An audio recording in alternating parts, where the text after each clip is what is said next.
Want to grow delicious potatoes at home? Knowing the right time to plant is key to a great harvest. In this video, I'll cover the best planting times for different climates and how to get started. The ideal time to plant potatoes depends on your climate. Here's a quick guide. For cold climates, USDA zones 1, 5, plant in early spring 2, 4 weeks before the last frost.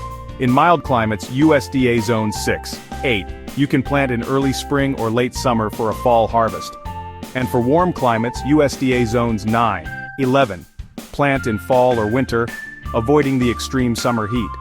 For best results, plant potatoes in well-drained loose soil with a pH of 5.0, 6.5. Soil temperature should be at least 45 to 50 degrees Fahrenheit, that's about 7 to 10 degrees Celsius, for good germination. Use certified seed potatoes for disease resistance.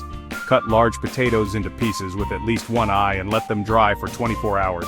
Plant them 3 to 4 inches deep and 12 inches apart in rows with rows spaced about 2 to 3 feet apart. Keep soil moist but not soggy. Hill up soil around the plants as they grow to protect tubers from sunlight and pests. Now you know when and how to plant potatoes for a bountiful harvest. Like and subscribe for more gardening tips.